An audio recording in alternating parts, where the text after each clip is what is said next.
There's a lot of news flowing around right now about who the Seattle Mariners could be trading for this offseason, and Jon Morosi on MLB Network mentioned three very specific names for the Mariners that I think fit pretty well. We're going to go over that in this video. With that being said, the GM meetings were going on this week in Scottsdale, Arizona. And I mean, they were going on, but then everyone got like a stomach flu, and yeah, there was a lot more trading with the toilet than there was trading with each other. So a guy that's been talked about a lot has been Pete Alonso of the New York Mets. Obviously, the Mets are going through a lot of changes right now. They traded away Max Scherzer, traded away Justin Verlander, and they're probably looking at a new manager. They just hired a new GM, or president of baseball operations, I think is what David Stearns became. There's a lot going on right now with the Mets. Are they going to rebuild? Are they going to retool? And Pete Alonso makes a lot of sense for the Mariners to replace Ty France over there at first base. I'm still not in love with the idea of replacing Ty France, but Morosi's talking about this, so let's go ahead and cover it. I'm going to go ahead and play you a little excerpt of what he had to say on MLB Network. I can't play the whole thing for copyright reasons, but I'm going to play a little bit for you, and then we'll talk about it after that. What is Alonso's trade value? I really think that we'll see how things play out there with a team like the Toronto Blue Jays, the Seattle Mariners. Both of them could use one more bat. Now, Alonso is in the last year of his deal. He was 28 years old in 2023, an all-star that played in 154 games. He hit 46 home runs with 118 RBI. He did hit 217, 318, 504 with an 821 OPS, and as soon as this ad closes, a 122 OPS plus. However, Alonso did strike out 151 times, and he's been a rather high strikeout guy throughout his career. You can see in his percentile rankings that, yeah, he strikes out quite a bit, whiffs quite a bit, but he also walks quite a bit. He's got a really nice barrel percentage, and his expected slugging is really high. Again, Pete Alonso is fine, a fine guy to trade for, very, very pull heavy, which doesn't necessarily mesh with the Seattle Mariners, in my opinion, for a right-handed hitter. But again, Pete Alonso would be a nice guy to have over there at first base. With that being said, the other day, David Stearns said that the Mets don't anticipate trading Pete Alonso. Makes sense, in my opinion. A year of Pete Alonso for the Mariners, sure, right?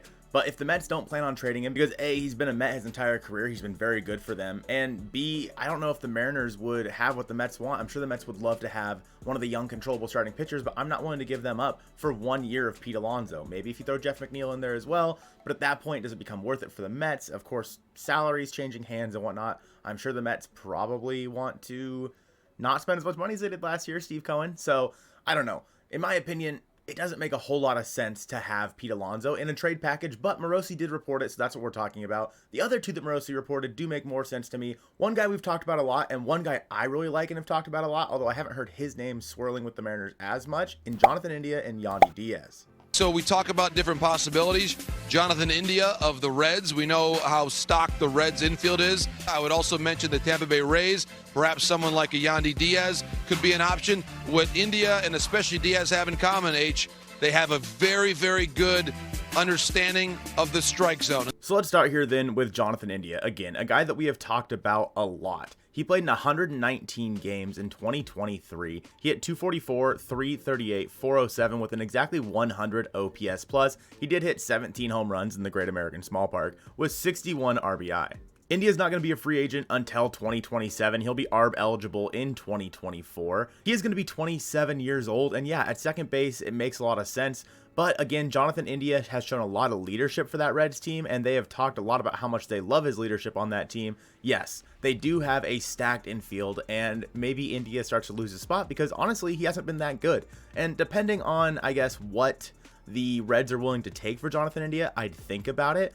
But realistically, he's not really that good. In 2023, he had reverse splits where he hit 257 versus right-handed pitching, 349 with a 432 slug with 14 of his 17 home runs compared to 207, 306, 336 versus left-handed pitching. Now, maybe you could bring him in and platoon him over there with somebody like Josh Rojas, but again, we might already have that guy with, say, Jose Caballero. Is Jonathan India so much better than Jose Caballero that it makes it worth trading for him? I really don't think so. Looking at his Savant page, yeah, he doesn't chase much. He doesn't swing and miss all that much. He strikes out once in a while, but overall, his best stats, in my opinion, his best percentile rankings are all right here with his chase rate and whatnot. Otherwise, when you look at his hard hit percentage, barrel percentage, average exit velocity, it's nothing special. Again, he's a second baseman. It doesn't need to be great. He's also not all that great defensively either. I just don't really see Jonathan India as a fit, in my opinion.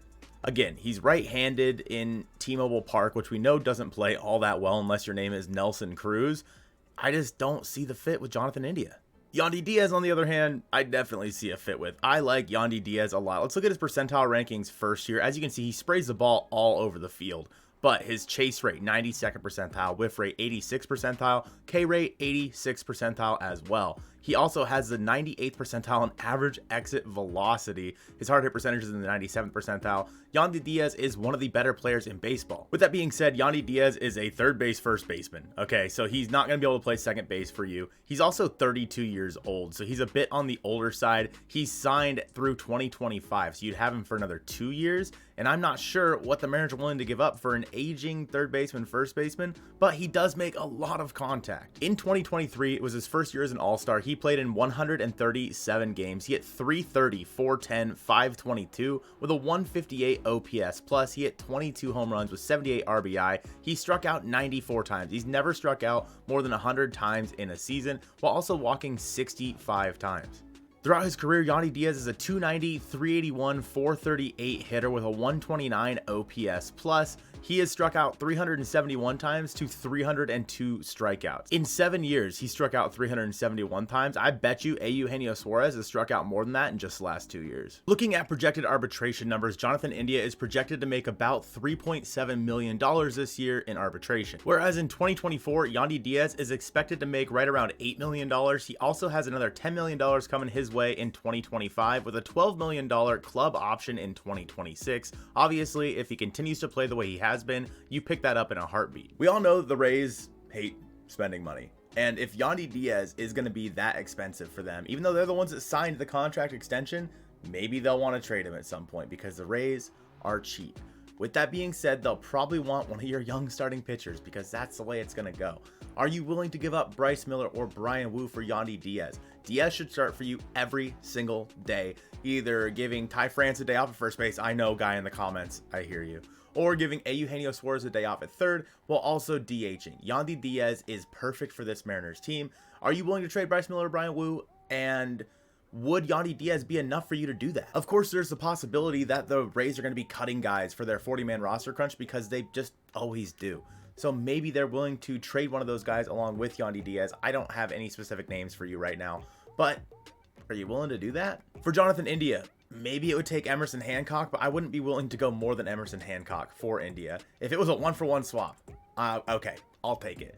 But otherwise, I just don't think I'm willing to trade one of our guys for Jonathan India. And the Reds are going to want starting pitching, maybe some relievers. So I don't know. I don't think that Jonathan India fits well. And Pete Alonso is another guy who I don't love for the Seattle Mariners. And there's a good chance the Mets don't trade him anyway. Of course, there's also been the talks of possibly trading Eugenio Suarez. And I don't love that idea. But if you want to hear more about those talks, I have that video linked on the screen right now. Be sure to check that one out. I appreciate you guys watching this one, and go Mariners.